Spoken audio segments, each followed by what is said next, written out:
So I'm going to talk us through it so you can imagine it, all right?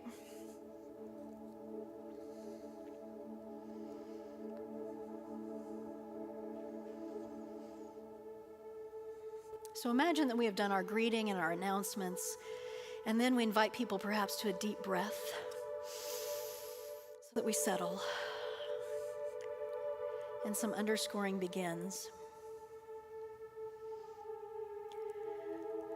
The angels that appear in the story of Jesus' birth would have been very comfortable in our world of tweets and hashtags.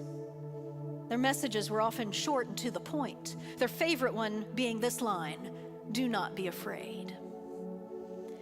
As we look at the stories of these winged messengers to Zechariah and Mary and Joseph and to the shepherds, we'll contemplate what messages we can offer that will fly in the face of fear and bring more hope, more peace, more joy, and more love to the world. So we begin with an angelic visit to Zechariah. It was just another day at the temple for Zechariah. It was his priestly duty to make sure that everything was done properly and in good order. But it turned into something quite different when an angel showed up at the altar. Now imagine a soloist begins to sing and perhaps is accompanied by the acolyte who's bringing a candle down the center aisle. And here's what the soloist sings. There are angels among us that may not meet the eye. There are messages of hope coming from a choir on high.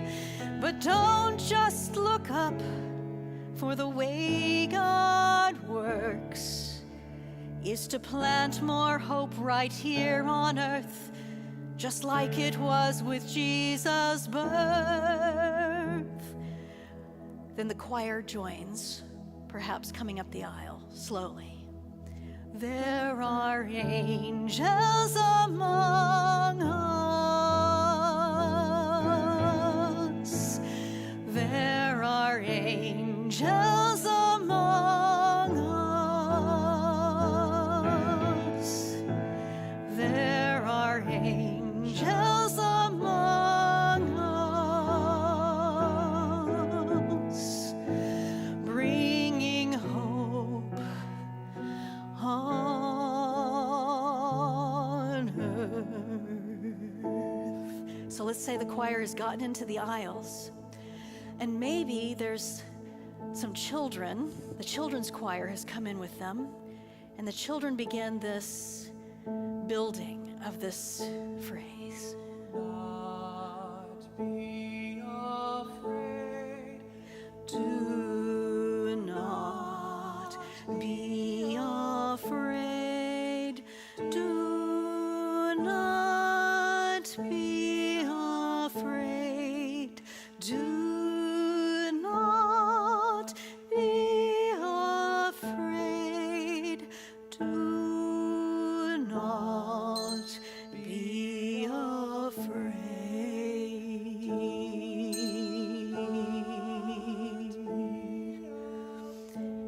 And then a prayer happens.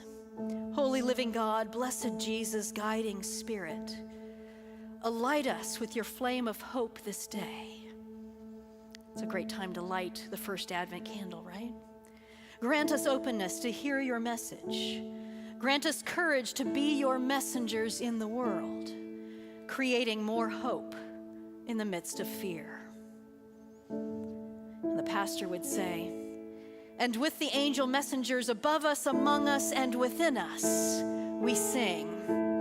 And then perhaps the choir, the adult voices add in this do not be afraid.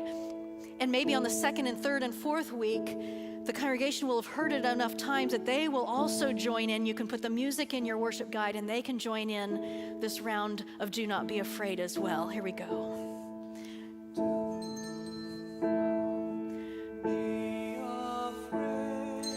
Do not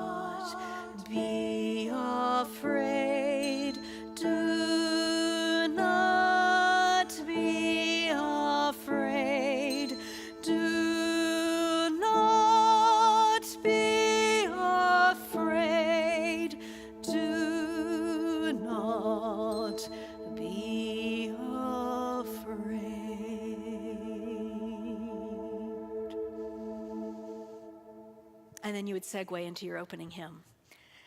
Now, ooh, yay! I'm liking it. You know, sometimes you plan something and it sounds better in your head than it does out loud. Well, I think it sounds better out loud than it did in my head, so I'm very grateful.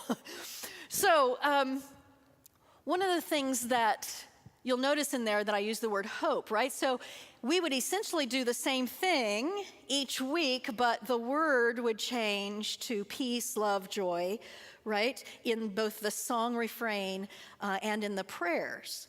And so you get that sense of familiarity, even though the first week it won't be familiar, the second, by the third week, it totally feels familiar. And you know what, I've been singing this ever since we put the melody together. I've been singing it over and over and over in my head. So it's a little bit of an earworm. So I think your congregation will learn it quickly, actually. And so that's what I mean by a threshold moment. Do you see how that's sort of an introit, an opening prayer, call to worship, only much bigger than just let us stand and say our call to worship, and then we do our first hymn, right? It sets the tone, it sets the spiritual journey, it sends us on our way.